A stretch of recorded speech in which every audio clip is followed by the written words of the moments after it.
right there is how you play incredibly below average golf.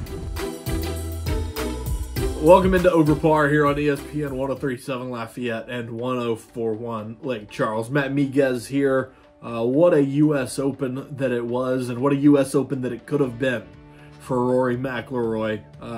Was that close to his first major since 2014, but bogeys 3 of the final 4. Bryson Dechambeau takes advantage and wins his second U.S. Open in the last 5 years. Now they go to TPC River Highlands and the Travelers Championship up in Connecticut. It's a 6,800-yard course.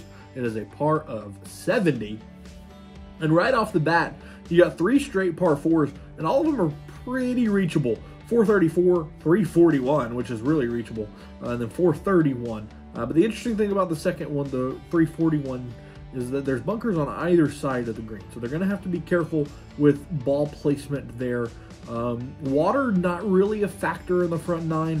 You don't see water around the green until about hole 8, which is a 202-yard par 3, par 4 ninth, 389 yards. And then on the back 9, you get a lot of bunkers around the greens. You get a lot of water in play there, especially 16 and 17.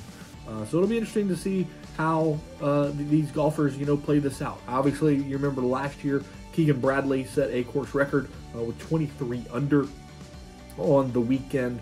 Just a fantastic performance by Keegan last year. Looking at the odds early on, Scottie Scheffler is your favorite at plus 400. Xander Schauffele comes in at plus 750. Collin Morikawa at plus 1,000. Ludwig Oberg at plus 1,400. Victor Hovland at plus 2,000. And like I mentioned, last year's winner, Keegan Bradley, he is sitting at a plus 5,000. So that could be a nice little play there if you're looking to lay some money down on this one. We're looking at the tee times, looking at some of the groupings that they have together. Former McNeese golfer Robert McIntyre, he'll tee off at 7:15.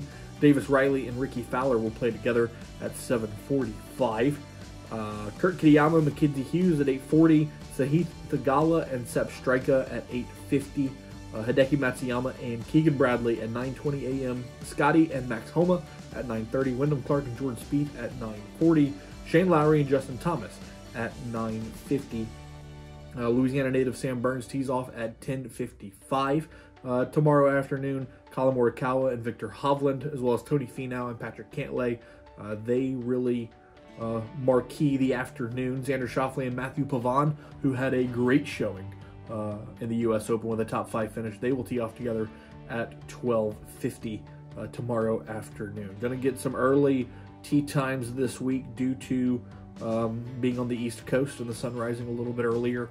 They will be able to get some things rolling early on. Weather should be nice as well this weekend in Cromwell, Connecticut. Currently 89 and the wind blowing at about 10 to 15 miles per hour. How will wind play a factor this weekend? That'll be interesting to see as well as we get deep into the PGA Tour schedule here. As we get into the summer, things really start to heat up. You got the Travelers, you got Rocket Mortgage, John Deere Classic follows. Then you go overseas for the Scottish Open and the British Open.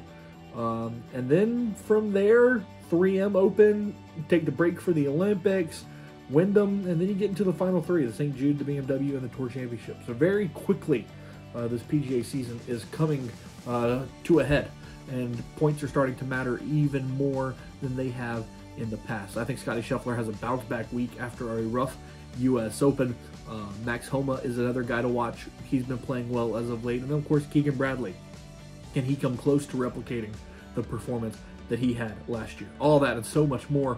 We'll talk about it next week on Over Par. Make sure you subscribe to our YouTube channel at ESPN Southwest Louisiana for tons of great content from the NFL to golf and everything in between. Definitely want to check that out. Also, follow us on social media at ESPN_SWLA. We're back next week with more Over Par here on ESPN 103.7 Lafayette and 104.1 Lake Charles.